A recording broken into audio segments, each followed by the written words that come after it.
People just looking for a place to belong. There's like darkness to light, and that's what the album's all about. Young people that are getting into the trade are not mentored. It is such a steep wall to scale. How men do not share their feelings or seek help, which is like awful. It's like a epidemic. I look at him, I said, I hope someday I can't afford. The Kondattam meaning is the celebration. Celebration as just not only with the food, as well as our culture to represent YYC. Welcome to the show that celebrates our city, its people, and the stories that bring us together. From local businesses to community events, hidden gems to big ideas. If it's happening in Calgary, you'll find it here. I'm Sean. And I'm Kim. And this is Wake Up Calgary. Calgary is a place of confluence where the Bow and the Elbow rivers meet, a place where the opportunities naturally come together. On Wake Up Calgary, we embrace the spirit of connection. We honor and acknowledge the land in which we work, live, and share stories, which is Treaty 7 territory. This is traditional homeland of the First Nations and Métis people. Today, we are part of this treaty land, and we are grateful for all it has to offer. Welcome to Wake Up Calgary. I'm Kim Hayden, your host, along with the fabulous Sean Liv. Hello, good morning. Today's show is all about hope rebuilt through community, art, and opportunity. From the sawdust of the workshop to the harmonies of the stage, we'll meet two Calgarians who are turning adversity into second chances. Sean, you're into music. Mm-hmm. Not that I can sing, but I love music. I love it. I can do Girl Guide songs. Anybody who wants to spot my Girl Guide record, I'm more than happy to carry on. But so I was at an event that you did recently, and you had the bowls and such. Tell me a little bit about that. About the singing bowls? Yeah, the singing bowls. What is that? And why? Why? Well, we are made up of 70% water. We have an energy system. We really don't talk about it. You know, at the spa, we call it energy hygiene, something that we don't talk about. But it's like, I equate it to like, you know, shopping at Walmart for your groceries on a Sunday or going to the farmer's market. You feel the difference. You know the difference, right? Yeah. Or when you're looking into, you know, buying a new home, you walk into certain houses and some of them are like, yeah, no, thank you. Or yes, that feels good, right? We know what energy is, but we don't really talk about it. So the bowls work with our energy system. We have 7 major energy centers within our energy system. And so the bowls, the sounds have the same frequency or hertz as each of the energy centers. So it's like getting an oil change, but only for your energy center. An oil change. Does that make sense? It makes absolute sense. And I think energy is something that I think Calgary has a lot of energy. And I think that Calgary has good energy. Calgary has really good energy. We are so fortunate to be here. And I'm really looking forward today about how that's paying forward, because I think that we're both going to have really great conversations. I'm excited. I am too. I'm super excited. I am too. All right. Let's get to it. Okay. Our guest today is Tom Loschuk. He is the founder of Trades Guild, a nonprofit right here in Calgary that's empowering vulnerable people with carpentry mentorship and a fresh start. Welcome to the show, Tom. Thank you, Kim. Great to be here. I am excited because I had never heard of this, and through a friend of mine who now is, I guess he's volunteering. He's staff. He's staff. Okay. And he was super excited to introduce it to me. Good. Let's talk about what is the spark that led you to Trades Guild? The spark. I've been a woodworker all my life. I'm ticketed in carpentry and cabinet making, and it's been a wonderful career. But just like we shared moments ago, it kind of got dry and kind of greedy, and I was looking for something more. And my mentor, who's still mentoring me today, Dermot Baldwin, introduced me to the idea of using my profession as a vehicle to inspire marginalized at-risk people.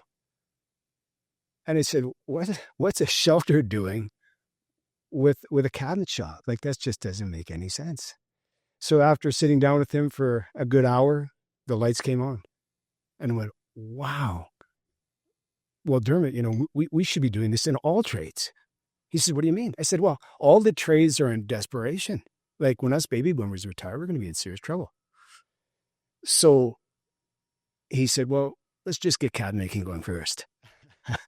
So for nearly 8 years, I've been running Trades Guild, where we teach marginalized people life skills and then the trade skills, and we help them find permanent careers. Amazing. Now, and I understand the support that you would need because you're working with people who are facing significant challenges. One where any decent human being just wants to run in and fix. When we're looking at homelessness, addiction, we have an addiction issue in Calgary and really prominent around the mental health struggles people have faced.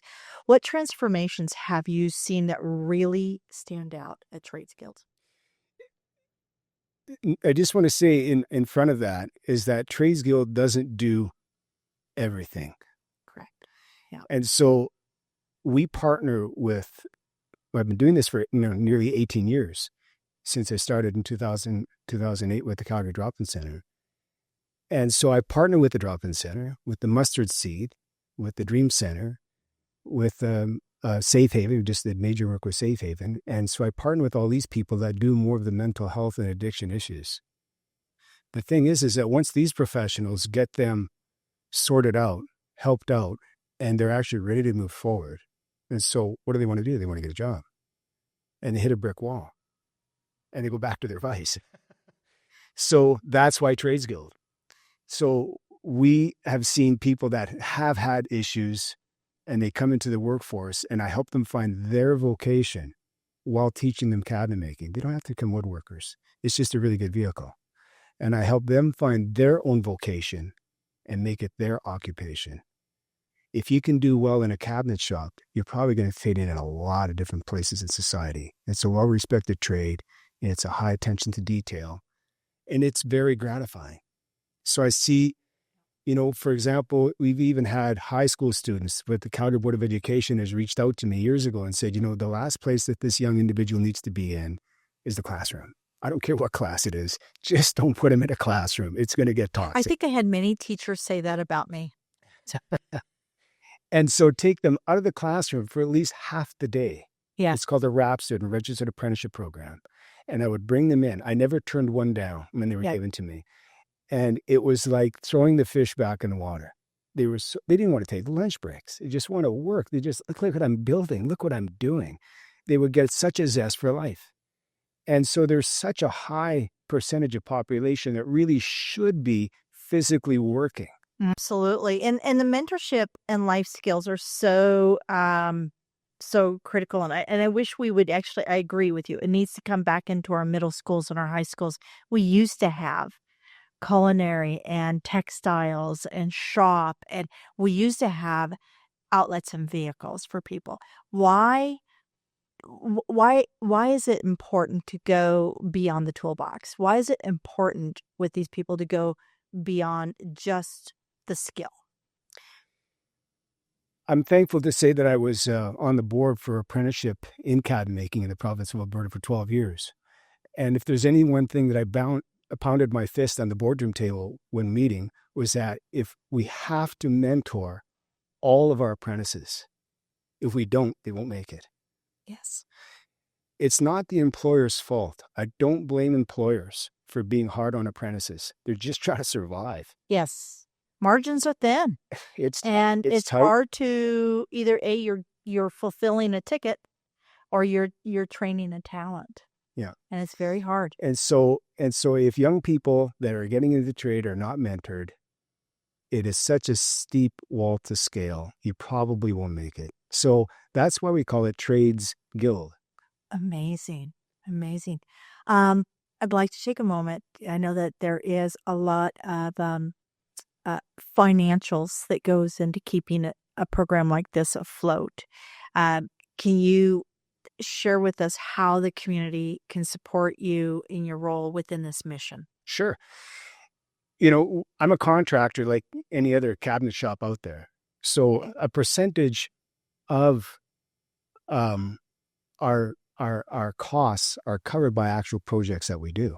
I've only been in this industry for well past 40 years. I know what to do. And I've worked hard to gain the skill and the ability to do what we do. So we do custom projects. I like to build them all on relationship. So number one, you could help us by possibly giving us commissions to do work for you is a possibility. Now, I don't want to build somebody's vanity. Yeah. Or refinish their kitchen doors.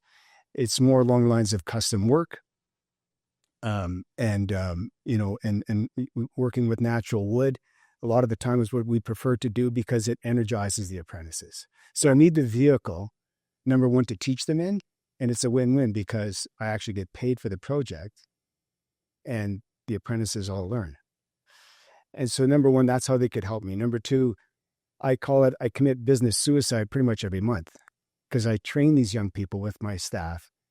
And once I see that they're competent enough, I'll help them get interviews, and they always get hired. Amazing. You know what? There is some, and that's what I love to do. I work with a lot of emerging talents and creatives and people just looking for a place to belong. And I look at them, I said, I hope someday I can't afford you working here. That means I've done something right. Tom, you are a rock star and you're an amazing, amazing Calgarian. And Calgary is so much better that you're in it. Thank you. Thank you. Tom's story shows us that building furniture and making cutting boards and showing up on site isn't just the only thing happening here. They're building futures. Join us at WakeUpCalgary.ca, where we're diving deeper into the lessons and strategies that make trade skill a true model for second chances. Now, let's turn things over to Sean, who's sitting down with Kristen to explore how she's helping people find new possibilities in unexpected places. Ridge Estate Hotel, a one-of-a-kind resort nestled in the foothills. Whether you're enjoying a weekend escape, a luxury spa day at Flourish, the Live Well Spa, or celebrating a special occasion, Asridge offers breathtaking views, exceptional dining, and the perfect place to recharge. Experience this beautiful boutique luxury just 15 minutes west of the city. Visit AsridgeHotel.com to plan your next stay. Our next guest knows how music can heal the soul. Kristen Scott, a singer-songwriter, educator, mental health advocate whose work inspires students and audiences across Calgary. Kristen, music has been part of your life for a long time. When did you first get started with it? I started music from a small child. I would love to do like little talent shows and sing. So you did the talent shows? Well, yes. Like for your family? Yes. Did you charge them admission? No. I was really shy still, like singing, hush little baby, don't say a word, like those little things. But I loved performing on my fireplace mantle. Okay. And I would sing every Beatles and Rod Stewart and Simon & Garfunkel song for my mother because those were her favorite artists. And I would just be like, you say it's your birthday, and sing on my little stage. It's my birthday. Oh, I love a birthday to you. And I would just sing for hours and hours on this fireplace mantle.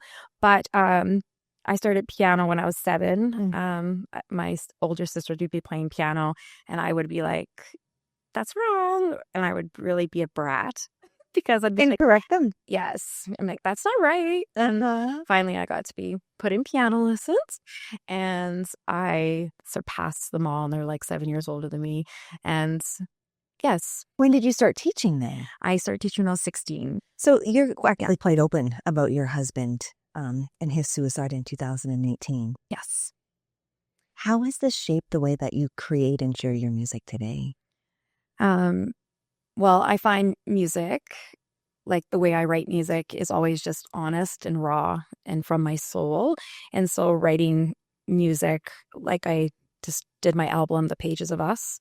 And that album is like a book. So you have to start from the first track to the last track. So it starts with like, love, I love you, like I met you. It's called That's How I Know.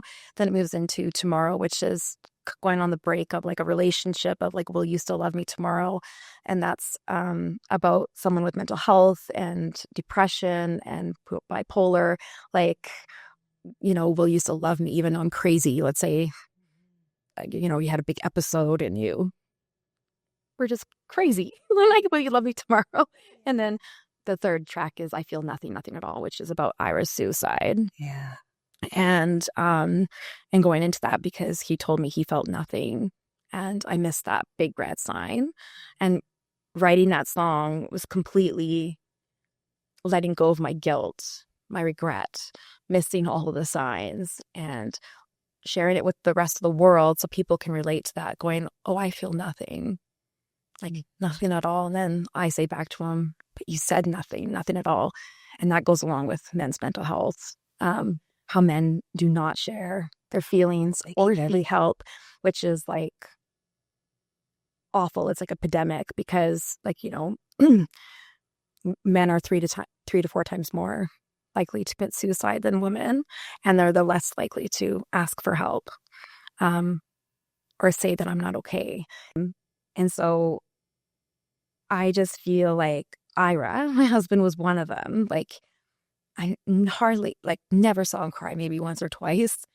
And so I thought that was just him being at peace and always happy with a big smile on his face, but he was always masking, like, I'm okay, I'm your man. Like, Well, I think that there is that role that they have to play within the household that is that masculine energy where deep down they're not okay. yeah, and they have that mask on, like, and, you know, and I'm a strong woman and Independent and talented and controlling. right.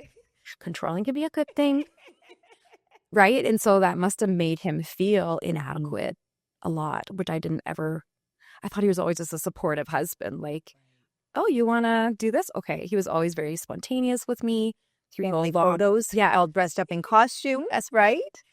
He would go along with anything. Like, you know, we're going to go to family dinner. We're going to go on a vacation. We're going to go travel to the mountains. Like there was nothing like, oh, I don't feel like doing that. Like, he would never say that. And how much did I take away from his own personal, like, love for things? Like, yes, he went Clyde, and yes, he did things that he loved, but that slowly changed. He also, you know, depression does happen, like, where you lose your love for things that you still love.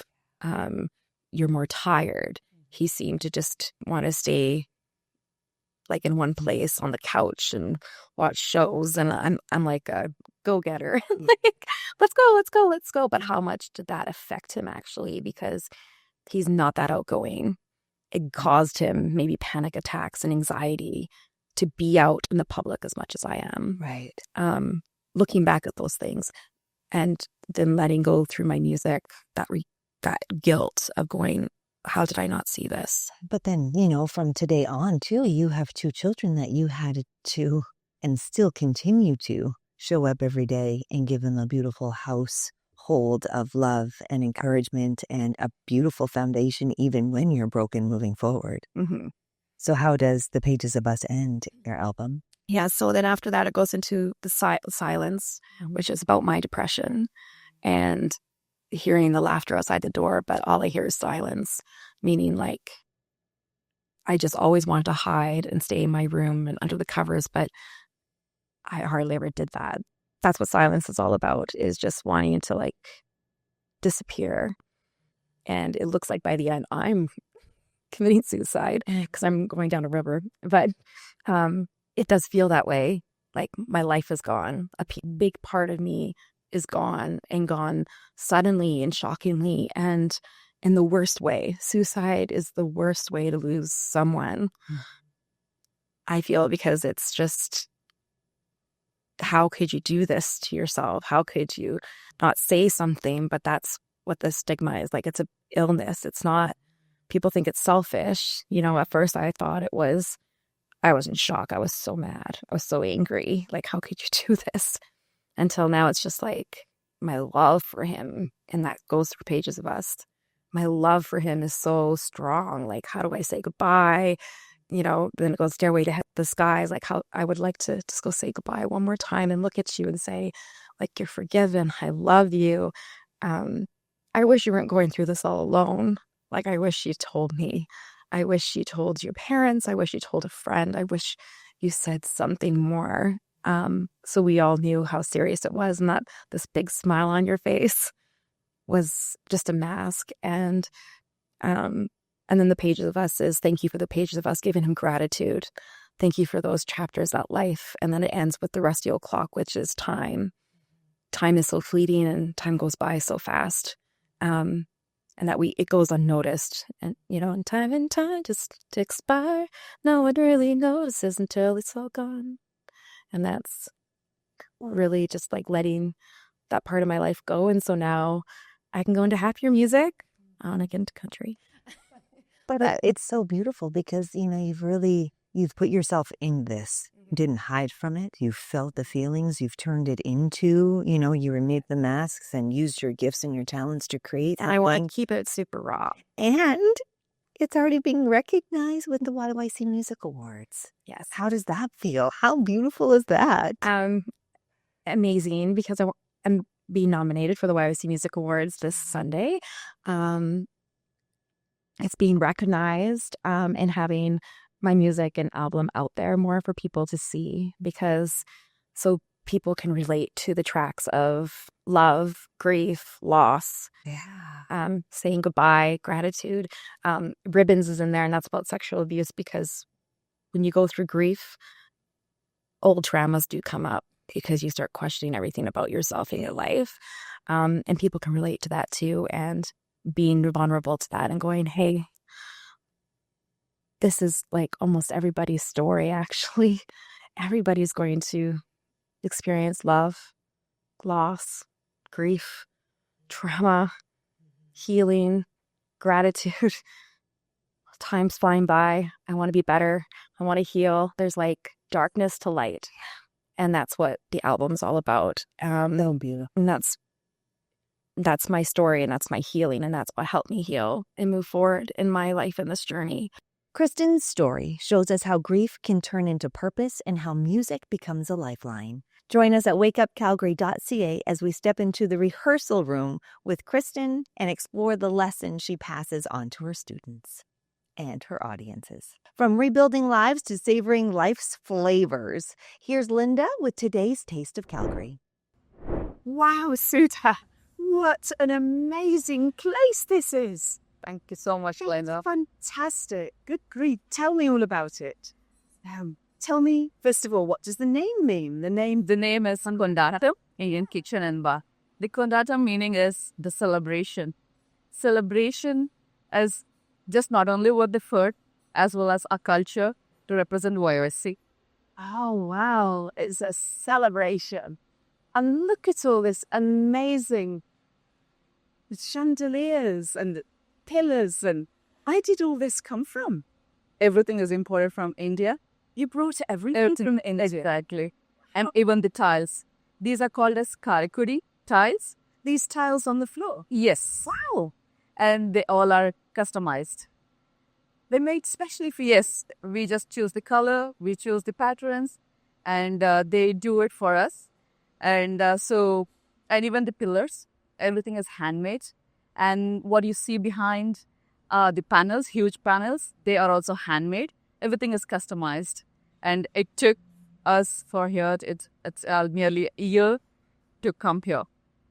Wow. Yeah. So you've been planning this restaurant for quite some time, you know? Exactly. For nearly, it's been 1.5 years. Yes. 3 years, you're so excited. Now it's open. Yes. We are so beautiful. Thank you so much, Linda.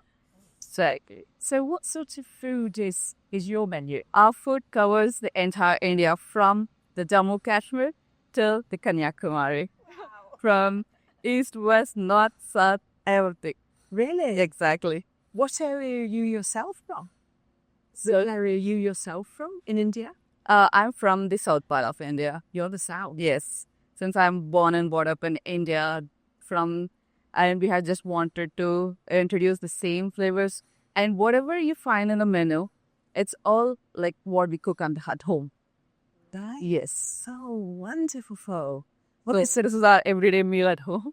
Your everyday meal at home. This is a big menu, isn't it? There's lots of choices. We can look here. Oh, more choices. Lots of curries. So we have soups. What are shorbas? Shorbas are the soups as well. Oh, those are soups too. And salads. Then we've got a lot of appetizers, veg and the non-veg. Yes. And then chats and snaps. Maybe just explain what chats are for everybody. Chats are usually the evening small bites. which goes or accompanies with tea, coffees, just a small bite. If for evening, whenever you feel like you don't want to have a big meal, you can just fill your tummy with the coffee, which goes with everything pairs with usually the tea or coffee chai. Sounds great. And then, of course, biryani. Biryani, yeah. Biryani. Which region of India does biryani come from? Usually it's from Hyderabad. Yeah. And usually from the south part, where my husband grown and brought up. That's very famous for the biryani as well. It's called as Dindigul biryani. Okay. He is expert in that though. Oh, right. We're going to find out maybe what is Yeah. Yeah, and then rice and noodle dishes. And, of course, puddings, desserts. What do people eat for dessert? What's Desserts. Usually our signature is the Mothichur Laddu Cheesecake. It's usually the laddu. It's a fusion of a cheesecake and our traditional laddu. Wow.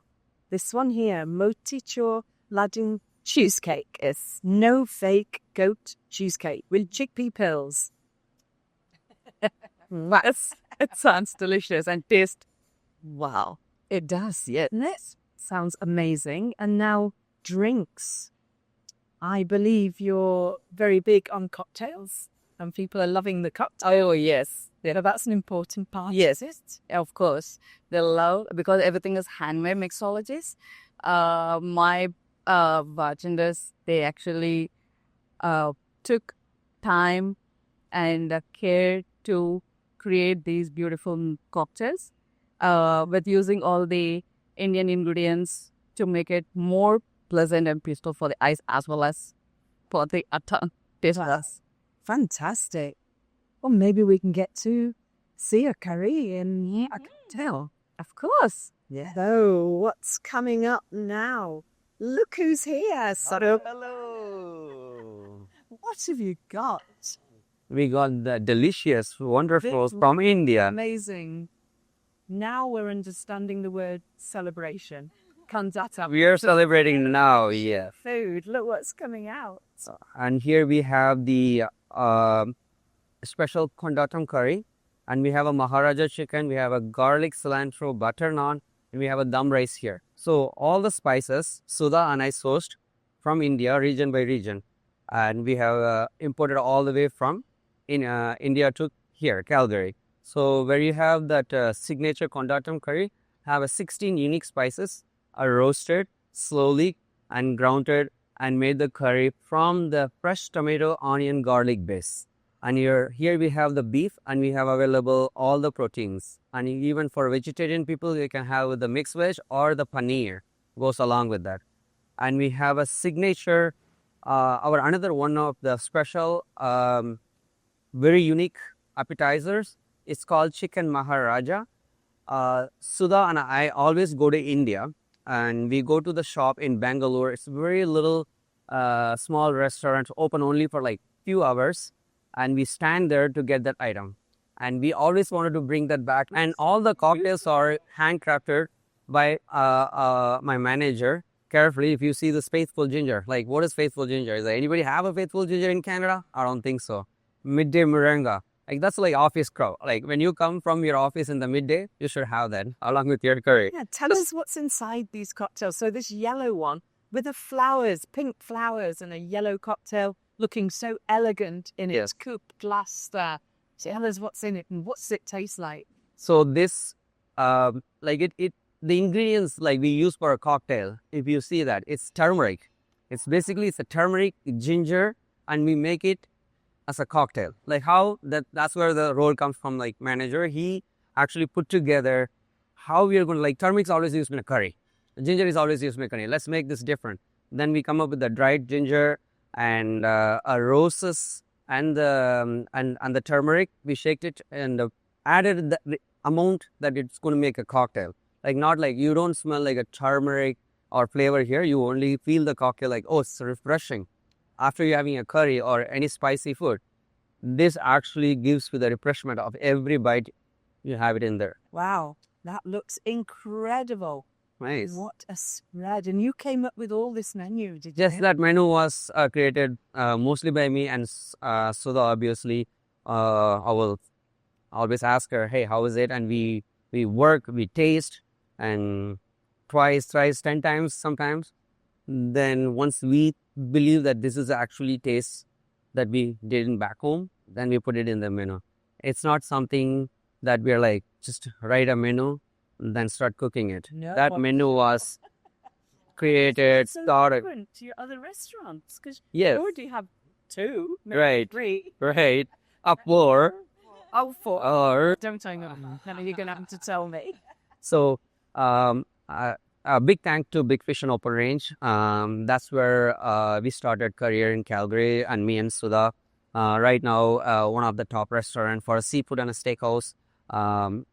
This is our another a journey that wanted to serve our traditional food. Yes, Big Fish has a lot of unique dishes like artichoke and elk. But here, the same thing. Like we want to do something different. We don't want to do.